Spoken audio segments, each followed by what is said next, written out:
వృశ్చిక రాశిలో పుట్టిన వాళ్ళు వినండి. రాబోయే 4 రోజులు మీ జీవితంలో చాలా కీలకమైనవి. ఆకాశంలో గ్రహాల స్థానాలు మారుతున్నాయి. దాని ప్రభావం నేరుగా మీ మీద పడబోతోంది. అందుకే ఈ కొద్ది రోజులు మీరు ప్రతి అడుగు జాగ్రత్తగా వేయాలి. ముఖ్యంగా మీ జీవిత భాగస్వామి విషయంలో రాబోయే 4 రోజులు మీరు మీ జీవిత భాగస్వామితో జాగ్రత్తగా ఉండాలి. మరి వృశ్చిక రాశికి చెందిన వారికి రాబోయే 4 రోజులు ఏం జరగబోతోంది, వీరి జీవిత భాగస్వామి వల్ల వీరికి ఏం జరుగుతుంది అనే విషయాలను ఈ వీడియోలో తెలుసుకుందాము. అలాగే ఈ 4 రోజులు వృశ్చిక రాశి వారు ఎటువంటి జాగ్రత్తలు తీసుకోవాలి, ఎటువంటి పరిహారాలు చేయాలి అనే విషయాలను కూడా ఈ వీడియోలో తెలుసుకుందాము. అంతకన్నా ముందు మా వీడియో నచ్చితే లైక్ చేసి షేర్ చేయండి. అలాగే మా ఛానల్ని కూడా సబ్స్క్రైబ్ చేసుకుని మాకు సపోర్ట్ చేయండి. విశాఖ నక్షత్రము 4వ పాదము, జ్యేష్ఠ నక్షత్రము 1, 2, 3, 4 పాదాలు మరియు అనురాధ నక్షత్రము 1, 2, 3, 4 పాదములలో జన్మించిన వారు వృశ్చిక రాశికి చెందుతారు. వృశ్చిక రాశికి అధిపతి కుజుడు. వృశ్చిక రాశి వారు రహస్యంగా వ్యవహారాలు చక్కబెడుతూ ఉంటారు. ఏవి జరిగిపోయినవి, ఏమి జరగవలసినవి అనే స్పష్టమైన ఆలోచనతో ముందుకు వెళ్తూ ఉంటారు. ఈ రాశి వారిని ఎవరైనా బాధిస్తే దానిని గుర్తుంచుకొని సమయం వచ్చినప్పుడు దెబ్బకు దెబ్బ తీస్తారు. కావున ఈ రాశి వారితో ఎవరైనా తగాదా పెట్టుకోవాలంటే 1కి 2 సార్లు ఆలోచించుకోవాలి. వృశ్చిక రాశి వారు మంచి ఆకర్షణీయమైనటువంటి రూపాన్ని కలిగి ఉంటారు. వృశ్చిక రాశి వారు మిత్రత్వాన్ని కోరుకుంటూ ఉంటారు. ప్రతి విషయాన్ని చాకచక్యంగా ఆలోచించి తెలివిగా నిర్ణయాలు తీసుకుంటూ ఉంటారు. వృశ్చిక రాశి వారు రహస్య స్వభావులు. మనసులో ఉన్నది బయట పెట్టరు. ఇతరుల విషయాలు గోప్యంగానే ఉంచుతూ ఉంటారు. గూఢచర్యానికి, సమాచార సేకరణకు విలక్షణ పద్ధతులు అవలంబిస్తూ ఉంటారు. వీరి వద్ద అబద్ధాలు చెప్పటము కష్టం. ఇతరులు చెప్పే విషయాలలో నిజానిజాలు తేలికగా గ్రహిస్తారు. వృశ్చిక రాశి వారికి భూమి, వాహనము, యంత్ర సంబంధిత వృత్తి వ్యాపారాలు కలిసి వస్తాయి. వృత్తి ఉద్యోగపరంగా నిజాయితీగా నడవడానికి ఇష్టపడుతూ ఉంటారు. చెప్పుడు మాటలు వినటం వల్ల మీ జీవితంలో ముఖ్యమైన వాటిని నష్టపోతూ ఉంటారు. జరగబోయే సంఘటనలను ముందుగానే ఊహించటం, ఎదుటివారి మనసులోని ఆలోచనలను సులభంగా పసిగట్టడం వీరి నైజం. వీరి అంతర్దృష్టి దాదాపు ఎల్లప్పుడూ నిజమవుతుంది. ఇది వారిని అనేక ప్రమాదాల నుండి కాపాడుతుంది. జీవితంలో ఎన్ని కష్టాలు, ఆటుపోట్లు ఎదురైనా రెట్టింపు బలంతో నిలబడగలరు. ఏదైనా ఒక విషయాన్ని సాధించాలని సంకల్పిస్తే దానిని పూర్తి చేసే వరకు విశ్రమించరు. వారి సంకల్ప బలం అసాధారణమైనది. వీరు తమ భావాలను, ఆలోచనలను, వ్యక్తిగత విషయాలను అంత సులభంగా ఎవరితోనూ పంచుకోరు. పైకి ప్రశాంతంగా, గంభీరంగా కనిపించినా వారి లోపల భావోద్వేగాల సముద్రమే ఉంటుంది. ఈ గోప్యత వారిని అర్థం చేసుకోవడాన్ని కష్టతరం చేస్తుంది. కానీ అదే వారికి ఒక రక్షణ కవచంలాగా పనిచేస్తుంది. ప్రేమ అయినా, ద్వేషమైనా వీరు దానిని తీవ్రంగా అనుభవిస్తారు.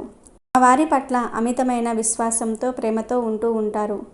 కానీ తమకు అన్యాయం జరిగిందని లేదా మోసపోయారని భావిస్తే వారిని అంత తేలిగ్గా క్షమించలేరు. వారి సహనానికి హద్దు దాటితే వారిలోని పగ తీర్చుకునే స్వభావం బయటకు వస్తుంది. ఈ రాబోయే రోజులలో ఈ రాశి వారు అత్యంత జాగ్రత్తగా ఉండవలసిన రంగం వారి వైవాహిక జీవితం. గ్రహాల ప్రతికూల ప్రభావం నేరుగా వారి బంధం యొక్క పునాదులనే కదిలించే ప్రయత్నం చేస్తుంది. చిన్న విషయాలకే పెద్ద గొడవలు జరుగుతాయి. సాధారణంగా పెద్దగా పట్టించుకొని చిన్న చిన్న విషయాలు కూడా ఈ రోజుల్లో భూతద్దంలో కనిపించి పెద్ద గొడవలకు దారితీయవచ్చు. ఉదాహరణకు ఇంటిని శుభ్రంగా ఉంచకపోవటం, సమయానికి ఫోన్ చేయకపోవటం, చెప్పిన మాట వినకపోవటం వంటివి కూడా తీవ్ర వాగ్వాదానికి కారణం కావచ్చు. ఈ రాశి వారి పరిపూర్ణతను కోరే స్వభావం ఈ సమయంలో మరింత తీవ్రమై భాగస్వామిపై విమర్శల వర్షం కురిపించవచ్చు. కొన్ని గ్రహాల ప్రభావం వల్ల మీ నోటి నుండే వచ్చే మాటలు అదుపు తప్పుతాయి.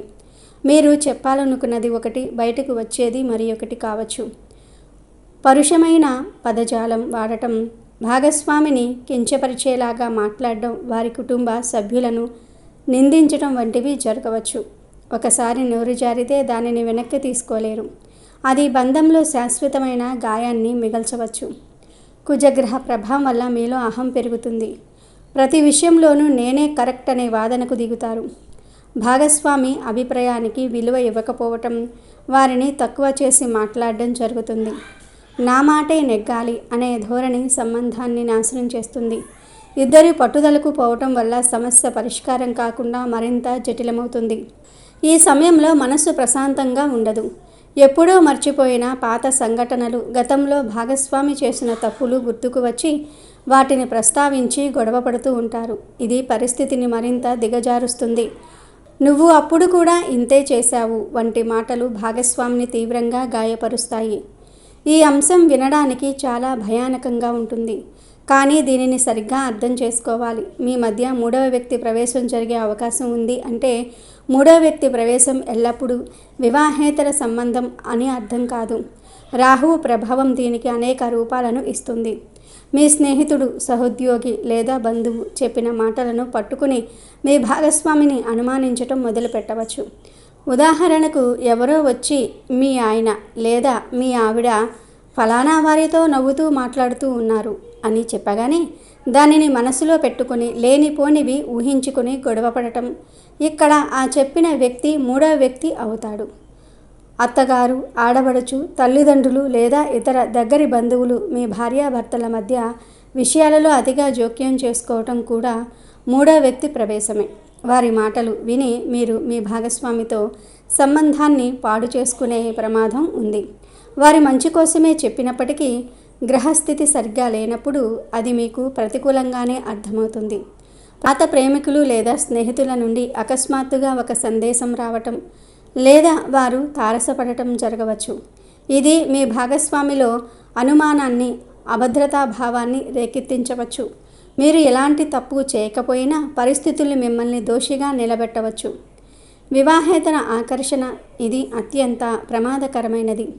గ్రహాల బలహీనత, దాంపత్య సుఖం లోపించటం వల్ల మనసు పక్కదారులు పట్టే అవకాశం ఉంటుంది. కార్యాలయంలోనో బయటో ఆరోగ్య వ్యక్తి పట్ల ఆకర్షణ కలగవచ్చు. ఈ సమయంలో కలిగే ఆకర్షణ కేవలం తాత్కాలికమని, అది మీ కుటుంబాన్ని నాశనం చేస్తుందని గ్రహించాలి. ఇలాంటి ఆలోచనలు వచ్చినప్పుడు వెంటనే మిమ్మల్ని మీరు నియంత్రించుకోవాలి. భార్యాభర్తల మధ్య దూరం పెరగడానికి ప్రధాన కారణాలు తెలుసుకుంటే మంచిది. గొడవల వల్ల ఒకరితో ఒకరు మాట్లాడుకోవటం మానేస్తారు. మౌనం బంధానికి అతిపెద్ద శత్రువు. సమస్యను చర్చించి పరిష్కరించుకోకుండా మౌనంగా ఉండిపోవటం వల్ల ఇద్దరి మధ్య మానసిక దూరం విపరీతంగా పెరుగుతుంది. మానసిక ప్రశాంతత లేనప్పుడు శారీరక అన్యోన్యత కూడా తగ్గుతుంది. ఇది బంధంలో దూరాన్ని మరింత పెంచుతుంది. ఇద్దరూ ఒకే ఇంట్లో ఉన్నప్పటికీ ఎవరికి వారే యమునా తీరే అన్నట్లుగా ఒంటరిగా ఫీల్ అవుతూ ఉంటారు. తమ బాధను, ఆవేదనను పంచుకోవడానికి ఎవరూ లేరనే భావన కలుగుతుంది. ఇది డిప్రెషన్కు దారితీసే ప్రమాదం ఉంది. దాంపత్య సమస్యలతో పాటు ఈ రాశి వారికి ఈ 4 రోజులలో ఆర్థికంగా కూడా కొన్ని సవాళ్లు ఎదురుకానున్నాయి. లాభస్థానంపై పాపగ్రహాల ప్రభావం వల్ల నష్టాలు సంభవించవచ్చు. మొదటిది ఆస్తి నష్టం. ఇది అనేక రూపాలలో ఉండవచ్చు. వాహన ప్రమాదాలు. వాహనం నడిపేటప్పుడు అత్యంత జాగ్రత్త అవసరం. ప్రధ్యానంగా నడపటం వల్ల ప్రమాదాలు జరిగి వాహన మరమ్మతులకు పెద్ద మొత్తంలో ఖర్చు చేయాల్సి రావచ్చు. గృహోపకరణాలు పాడవటం. ఇంట్లోని విలువైన వస్తువులు అనగా టీవీ, ఫ్రిడ్జ్, ఏసీ వంటివి అకస్మాత్తుగా పాడైపోయి ఊహించని ఖర్చును తెచ్చిపెట్టవచ్చు. స్థిరాస్తి వివాదాలు. భూమి లేదా ఇంటికి సంబంధించిన పాత వివాదాలు మళ్ళీ తెరపైకి రావచ్చు. సోదరులతో లేదా బంధువులతో ఆస్తి పంపకాల విషయంలో గొడవలు జరగవచ్చు. కోర్టు కేసుల వరకు వెళ్ళే అవకాశం కూడా ఉంది. ఇక ధన నష్టం. మోసపూరిత పథకాలు. తక్కువ సమయంలో ఎక్కువ డబ్బు ఆశ చూపే స్కీమ్ల పట్ల ఆకర్షితులవుతారు. ఆన్లైన్ మోసాలు, లాటరీలు, స్కామ్ల బారిన పడి డబ్బు పోగొట్టుకునే ప్రమాదం చాలా ఎక్కువ. తెలియని వ్యక్తుల నుండి వచ్చే ఫోన్ కాల్స్, మెసేజ్ల పట్ల అప్రమత్తంగా ఉండాలి. అనవసర ఖర్చులు. చేతిలో డబ్బు నిలవదు. అనారోగ్య సమస్యల వల్ల ఆసుపత్రి ఖర్చులు లేదా భాగస్వామిని ప్రసన్నం చేసుకోవడానికి అనవసరమైన బహుమతులు కొనటం వంటివి మీ బడ్జెట్ను దెబ్బతీస్తాయి. పెట్టుబడులు పెట్టవద్దు. ఈ 4 రోజులు స్టాక్ మార్కెట్, రియల్ ఎస్టేట్ లేదా మరే ఇతర కొత్త వ్యాపారంలో పెట్టుబడులు పెట్టడానికి ఏమాత్రం మంచి సమయం కాదు. నష్టాలు వచ్చే అవకాశాలు 90% ఉన్నాయి. ఎవరికి అప్పు ఇవ్వవద్దు, తీసుకోవద్దు. ఇచ్చిన అప్పు తిరిగి రాకపోవచ్చు. తీసుకున్న అప్పు తీర్చలేని భారం కావచ్చు. వచ్చే 4 రోజులు ఈ రాశివారు చాలా జాగ్రత్తగా ఉండాలి. ఇది కేవలం మగవారికే కాదు, ఆడవారికి కూడా. వచ్చే 4 రోజులు ఈ రాశివారు ఆరోగ్యంపై చాలా శ్రద్ధ పెట్టాలి. కుటుంబం మరియు ఆర్థిక సమస్యల వల్ల నిరంతరం ఒత్తిడికి గురి అవుతూ ఉంటారు. చిన్న విషయాలకే విపరీతమైన ఆందోళన చెందుతారు. రాత్రిళ్ళు చెడు ఆలోచనలు, భయాల వల్ల సరిగ్గా నిద్ర పట్టదు. ఇది మరుసటి రోజు మీ పనితీరుపై తీవ్ర ప్రభావం చూపుతుంది. ఏ కారణం లేకుండానే చిరాకుగా, కోపంగా ఉంటారు. ఇతరులపై, ముఖ్యంగా కుటుంబ సభ్యులపై అరవటం జరుగుతుంది. మానసిక ఒత్తిడి శారీరక రోగాలకు కారణమవుతుంది. కడుపు నొప్పి, అల్సర్లు వంటి సమస్యలు రావచ్చు. బయటి ఆహారం తినకపోవటం ఉత్తమం. బుధుడు చర్మానికి కూడా కారకుడు. ఒత్తిడి వల్ల చర్మంపై దద్దుర్లు, దురద, అలర్జీలు లేదా మొటిమలు పెరగవచ్చు. తలనొప్పి, మైగ్రేన్, నరాల పట్టు తప్పటం వంటివి అనుభవంలోనికి రావచ్చు. మెడ, భుజాల నొప్పులు కూడా అధికంగా ఉంటాయి. ఈ రాశి స్త్రీలు హార్మోన్ల అసమతుల్యత, ఋతుక్రమంలో సమస్యలు ఎదుర్కొనే అవకాశం ఉంది. ఈ రాశికి చెందిన స్త్రీలు ముఖ్యంగా ఈ 4 రోజులు ఓపికగా ఉండండి. మీ భర్త కోపంగా మాట్లాడినా మీరు సంయమనం కోల్పోవద్దు. ఆయన మాటలకు ప్రతిగా మీరు కూడా మాట్లాడితే చిన్న నిప్పురవ్వ పెద్ద మంట అవుతుంది. ఆయన శాంతించిన తర్వాత మీ అభిప్రాయాన్ని చెప్పండి. కుటుంబ సభ్యులు, ముఖ్యంగా అత్తమామల జోక్యం ఎక్కువగా ఉండవచ్చు. వారి మాటలను గౌరవించండి, కానీ మీ దాంపత్య జీవితంలోనికి వారిని పూర్తిగా రానివ్వకండి. తెలివిగా వ్యవహరించండి. ఆరోగ్యంపై శ్రద్ధ వహించండి. ఆరోగ్య సమస్యలు కనిపిస్తే నిర్లక్ష్యం చేయవద్దు. వెంటనే వైద్యుణ్ణి సంప్రదించండి. సమస్య తీవ్రంగా ఉంటే మీ పుట్టింటి వారిలో అనుభవజ్ఞులైన వారి సలహా తీసుకోండి, కానీ మీ భర్తను తక్కువ చేసి మాట్లాడవద్దు. అలాగే ఈ రాశికి చెందిన పురుషులు ముఖ్యంగా ఈ 4 రోజులు కోపాన్ని నియంత్రించుకోండి. కుజ ప్రభావం వల్ల మీకు కోపం ఎక్కువగా వస్తుంది. కోపంలో తీసుకున్న నిర్ణయాలు, మాట్లాడిన మాటలు మిమ్మల్ని తర్వాత తీవ్రంగా బాధిస్తాయి.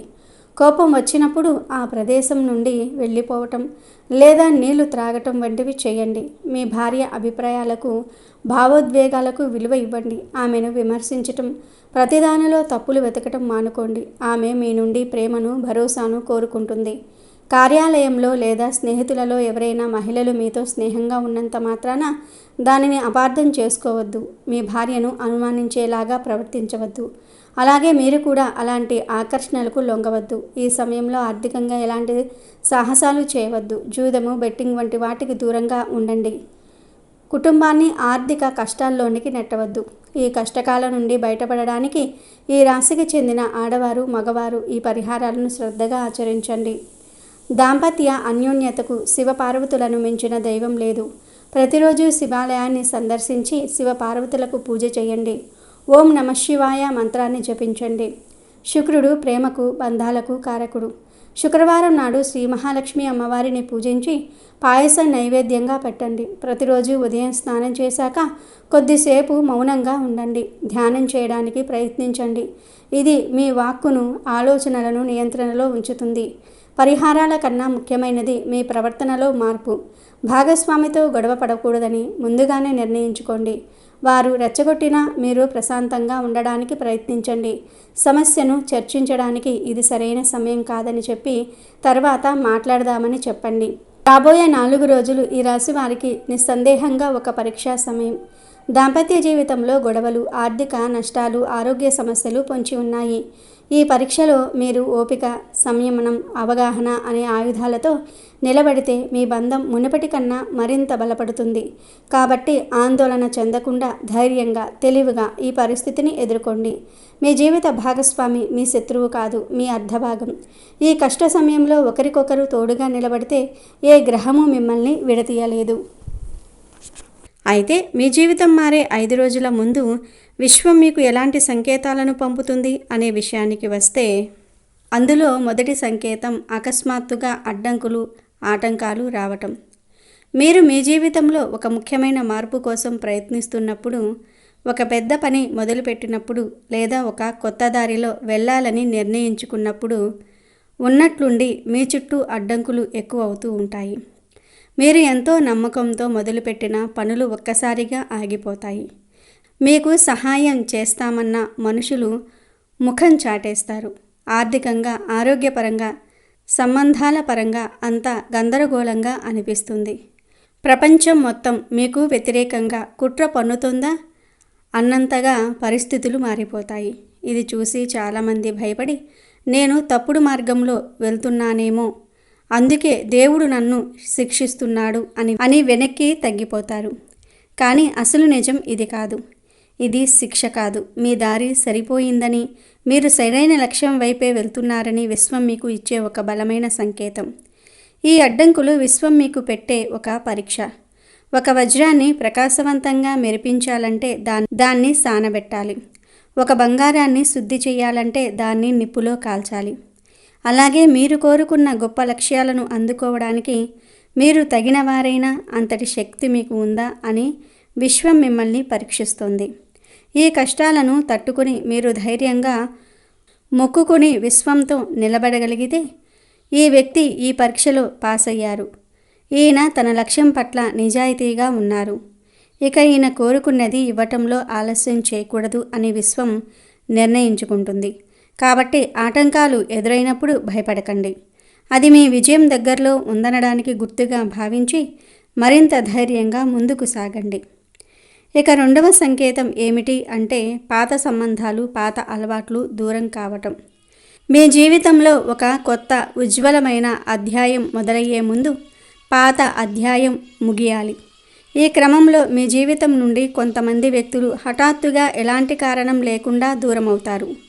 ఒకప్పుడు ప్రాణం అనుకున్న స్నేహితులు, ప్రతిరోజు మాట్లాడే బంధువులు లేదా మీరు గాఢంగా ప్రేమించిన వ్యక్తి ఇప్పుడు మీకు దూరమవుతున్నట్టు అనిపిస్తుంది. వారి ప్రవర్తనలో మార్పు రావచ్చు లేదా పరిస్థితులు మిమ్మల్ని విడదీయవచ్చు. ఇది చూసి మీరు ఎంతో బాధపడతారు. నేను ఏం తప్పు చేశాను, నన్నెందుకు అందరూ వదిలేస్తూ ఉన్నారు అని కుమిలిపోతూ ఉంటారు. కానీ ఇది నష్టం కాదు. ఇది విశ్వం మీకోసం చేస్తున్న ఒక శుద్ధి ప్రక్రియ. మీ చుట్టూ ఉన్న ప్రతికూల శక్తిని, మీ ఎదుగుదలకు అడ్డుగా ఉన్న బంధాలను విశ్వం శుభ్రం చేస్తోంది. ఎందుకంటే మిమ్మల్ని ఒక ఉన్నతమైన కొత్త జీవితంలోనికి తీసుకువెళ్ళబోతున్నప్పుడు అక్కడ పాత వ్యక్తులు, పాత జ్ఞాపకాలతో ముడిపడి ఉన్న బాధలు, పాత భయాలకు చోటు ఉండదు. మీ కొత్త ప్రయాణంలో మీతో పాటు రాలేని వారిని, మీ ఆనందాన్ని పంచుకోలేని వారిని విశ్వం సున్నితంగా పక్కకు తొలగించేస్తుంది. ఒక చెట్టు కొత్త ఆకులు వేయాలంటే పాత ఆకులను రాల్చక తప్పదు. అలాగే మీ జీవితంలోనికి కొత్త మంచి వ్యక్తులు రావాలంటే పాత సరిపోని సంబంధాలు దూరం అవ్వాలి. కాబట్టి ఏదైనా లేదా ఎవరైనా మిమ్మల్ని విడిచి వెళ్తే బాధపడకుండా అది మీకు మంచి జరగడానికే అని, మీకు ఒక కొత్త దారిని ఇవ్వడానికే అని బలంగా నమ్మండి. ఇక మూడవ సంకేతం ఏమిటి అంటే ఒకే సంకేతాలు పదే పదే కనిపించటం. విశ్వం మనతో అక్షరాల రూపంలో మాట్లాడదు, అది సంకేతాల రూపంలో మాట్లాడుతుంది. మీ కోరిక నెరవేరే ముందు మీకు ఒకే రకమైన సంకేతాలు పదే పదే కనిపిస్తాయి. ఉదాహరణకు మీరు గడియారం చూసిన ప్రతిసారి 11, 11, 22, 22 వంటి సమయాలు కనిపించటం, లేదా కార్ల నెంబరు ప్లేట్లపై 444, 777, 888 వంటి సంఖ్యలు తరచుగా కనిపించటం. అంతేకాదు, మీరు ఏదైనా సమస్య గురించి తీవ్రంగా ఆలోచిస్తున్నప్పుడు రేడియోలో వచ్చే ఒక పాటలోని వాక్యం మీకు సమాధానంలా అనిపించటం, లేదా టీవీలో, సోషల్ మీడియాలో అద్భుతం, విజయం, కోరిక నెరవేరుతుంది వంటి పదాలు పదే పదే కనిపించటం జరుగుతుంది. ఇవి యాదృచ్ఛిక సంఘటనలు కావు. ఇది విశ్వం మీతో నేరుగా మాట్లాడుతున్న భాష. మేము నీతోనే ఉన్నాం, నీ వెంటే ఉన్నాం, ధైర్యంగా ఉండు, సిద్ధంగా ఉండు అని మీకు సందేశం పంపుతోంది. మీ అంతరాత్మలో విశ్వం సంభాషిస్తున్న అద్భుతమైన సమయం ఇది. మీ మనసులోని ఆలోచనలకు బయట ప్రపంచంలో ఇలాంటి సంకేతాలు కనిపించడానికి మధ్య ఉన్న సంబంధమే సింక్రనిసిటీ. మీ ఆలోచనలకు ప్రకృతి ప్రతిస్పందిస్తుందని చెప్పడానికి ఇదే నిదర్శనం. ఇలాంటి సంకేతాలు కనిపించినప్పుడు ఒక్క క్షణం ఆగి మీ చుట్టూ ఉన్న దైవక శక్తిని గుర్తించి దానికి మనసులో కృతజ్ఞతలు చెప్పండి. ఎందుకంటే మీ చుట్టూ అద్భుతాలు జరగడానికి రంగం సిద్ధమయ్యింది. ఇక నాలుగవ సంకేతం ఏమిటి అంటే తీవ్రమైన అలసట, శూన్యంగా అనిపించటం, కొంచెం అసౌకర్యం. ఇది వినడానికి వింతగా అనిపించవచ్చు, కానీ ఇది చాలా ముఖ్యమైన సంకేతం. విశ్వం మీ జీవితంలో ఒక పెద్ద అద్భుతం చేయబోయే ముందు మీ శరీరం, మనసు రెండూ అలసిపోతాయి. మీరు ఎంత ప్రయత్నించినా, ఎంత పని చేసినా ఇంకా ఏదో మిగిలిపోయిన భావన, ఒక రకమైన శూన్యం మిమ్మల్ని ఆవరిస్తుంది. రాత్రుళ్ళు సరిగ్గా నిద్ర పట్టకపోవచ్చు, లేదా అతిగా నిద్రపోవాలనిపించవచ్చు. ఎవరితోనూ మాట్లాడాలనిపించదు, ఒంటరిగా ఉండిపోవాలనిపిస్తుంది. అయితే ఈ అలసట, ఈ అసౌకర్యం ఒక ముఖ్యమైన సంకేతం. దీని అర్థం, ఇప్పుడు నా శక్తి అంతా అయిపోయింది, నేను చేయగలిగినంత చేశాను, ఇక నుంచి ఈ బాధ్యతను విశ్వమే తీసుకుంటుంది అని మీరు సరెండర్ అవ్వడానికి ఇది ఒక గుర్తు. మీరు మీ కోరిక కోసం చేయగలిగిందంతా చేసేశారు, ప్రార్థించారు, ప్రయత్నించారు, కష్టపడ్డారు. ఇక దైవం రంగంలోనికి దిగింది. మీ పాత శక్తి అంతా ఖర్చయిపోయి కొత్త శక్తి మీలోనికి ప్రవేశించడానికి మీ శరీరం, మనసు సిద్ధమవుతున్న సమయం ఇది. ఒక గొంగళి పురుగు సీతాకోక చిలుకగా మారే ముందు అది తన గూటులో నిశ్శబ్దంగా, నిశ్చలంగా ఉండిపోతుంది. బయటకు అది బలహీనంగా అనిపించినా లోపల ఒక మహత్తర పరివర్తన జరుగుతూ ఉంటుంది. మీ పరిస్థితి కూడా అంతే. ఇప్పుడు మీరు చేయాల్సిందల్లా పోరాటం ఆపి ప్రశాంతంగా ఉండి జరగబోయే మంచిని విశ్వసించటం. ఇక 5వ సంకేతం ఏమిటి అంటే, లోపల తెలియని నమ్మకం, కారణం లేని ప్రశాంతత. ఇదే అన్నిటికంటే ముఖ్యమైన మరియు చివరి సంకేతం. మీ జీవితంలో ఏదో గొప్ప విషయం, ఒక అద్భుతం జరగబోతుందని మీ లోపలి నుండి ఒక గట్టి నమ్మకం కలుగుతుంది. బయట పరిస్థితులు ఎంత గందరగోళంగా ఉన్నా, ఎంత నిరాశగా అనిపించినా మీ మనసు మాత్రం అద్భుతమైన ప్రశాంతతతో నిండి ఉంటుంది. పెద్ద కారణం ఏదీ లేకపోయినా అంతా సర్దుకుంటుంది. ఇప్పుడు ఏదో మంచి జరగబోతుంది అని లోపలి నుండి ఒక బలమైన భావన, ఒక ధైర్యము వస్తుంది. మీ స్నేహితులు, బంధువులు మిమ్మల్ని చూసి ఇంత జరుగుతున్నా నువ్వెలా ఇంత ప్రశాంతంగా ఉండగలుగుతున్నావు అని ఆశ్చర్యపోవచ్చు. ఇదే అసలైన అంతిమ సంకేతం. మీ కోరికను విశ్వం తన చేతుల్లోనికి తీసుకుందని, అది నెరవేరటం ఖాయమని మీ ఆత్మకు తెలిసిపోయింది. ఆ సమాచారాన్ని అది మీకు ఈ ప్రశాంతత రూపంలో అందిస్తుంది. ఎంతకాలం నువ్వు కష్టపడ్డావు, ఇప్పుడు విశ్రాంతి తీసుకో, ఇక నా వంతు వచ్చింది అని మీ ఆత్మ ద్వారా విశ్వం మీతో చెప్తుంది. ఈ నమ్మకం మీ మనసులో స్థిరపడిన తర్వాత మీరు ఇక దేని గురించి ఆందోళన చెందరు. ఈ 5 సంకేతాలలో మీరు కనీసం 2 లేదా 3 సంకేతాలను ఇప్పటికే అనుభవించినట్లయితే సంతోషించండి. విశ్వం మీకోసం పనిచేయటం మొదలుపెట్టిందని, మీ కోరిక నెరవేరే సమయం ఆసన్నమైందని అర్థం చేసుకోండి. ఇప్పుడు మీరు చేయవలసినవి 3 ముఖ్యమైన పనులు ఉన్నాయి. మీరు రోజుకు కనీసం 5 నుండి 10 నిమిషాలు ప్రశాంతంగా కళ్ళు మూసుకుని కూర్చొని మీ శ్వాస మీద ధ్యాస పెట్టండి. మీతో మీరు మాట్లాడుకోండి, మీ ఆత్మతో కనెక్ట్ అవ్వండి. మీకు ఉన్న ప్రతి చిన్న విషయానికి ఈ సంకేతాలను పంపుతున్నందుకు విశ్వానికి హృదయపూర్వకంగా ధన్యవాదాలు చెప్పండి. కృతజ్ఞత అనేది ఒక అయస్కాంతం లాంటిది. అది మరిన్ని మంచి విషయాలను మీ జీవితంలోనికి ఆకర్షిస్తుంది. పరిస్థితులు గందరగోళంగా ఉన్నా మీ నమ్మకాన్ని ఎట్టి పరిస్థితుల్లోనూ వదులుకోకండి. కళ్లకు కనిపించని దాన్ని హృదయంతో చూడగలగటమే నిజమైన విశ్వాసం. మీరు విశ్వాసం ఉంచారు, మీరు కష్టపడ్డారు, మీరు ఆశను వదులుకోలేదు. అందుకే ఇప్పుడు మీ కోరిక నెరవేరబోతోంది. నువ్వు సిద్ధంగా ఉన్నావు, ఇక నీ కథను, నీ జీవితాన్ని మార్చే సమయం వచ్చింది అని విశ్వం చెప్తోంది. మీరు ఈ మార్పుకు సిద్ధంగా ఉంటే ఈ వీడియో చూస్తున్న మీరు విశ్వానికి మీ అనుమతిని తెలియజేయండి. కామెంట్స్లో థ్యాంక్స్ యూనివర్స్ అని రాయండి.